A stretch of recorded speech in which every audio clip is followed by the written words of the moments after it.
regime at Manhattan. Terrible and devastating events that forced Japan to surrender under conditions. That surrender was first announced on 15th August 1945.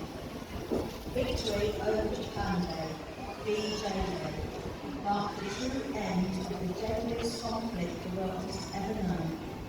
Even now, 8 decades on, the scale and cost of that war are almost impossible to comprehend.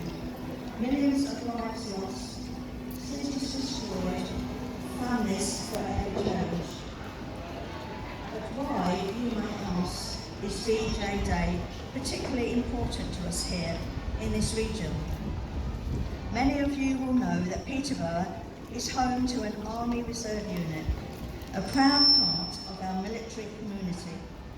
That legacy stretches back to the Cambridgeshire Regiment, one of the forerunners of today's Royal Anglian Regiment.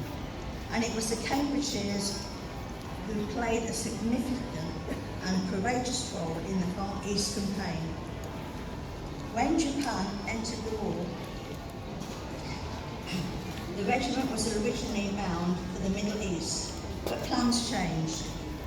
Their division was sent instead to the Far East. The 2nd Battalion reached the region in time to take part in the chaotic and desperate withdrawal to Singapore. They fought with great determination, but suffered heavily. 1st Battalion arrived shortly after, only to be thrust into the route of final defence of Singapore. Even as the city fell and surrender loomed, both battalions continued to resist, surrounded, outnumbered, yet unbroken, until General Percival ordered a formal surrender on the 15th of February 1942.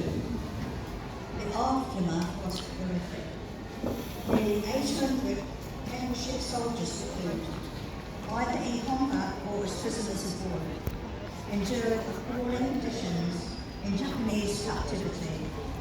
When the war ended, the 2 battalions were disbanded, yet their sacrifice was not forgotten. Their spirit lived on as the regiment was later reformed with the revival of the Territorial Army.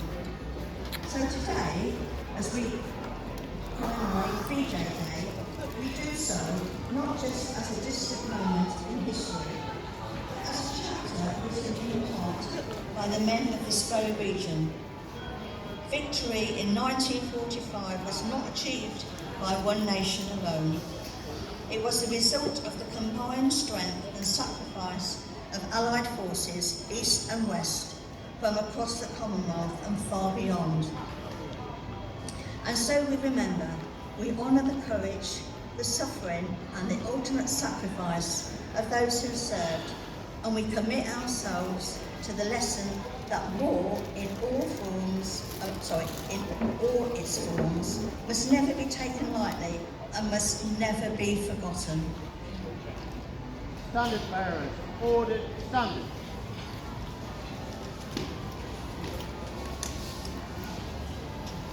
I invite those of you who have orders of service to join in the words in the bold type.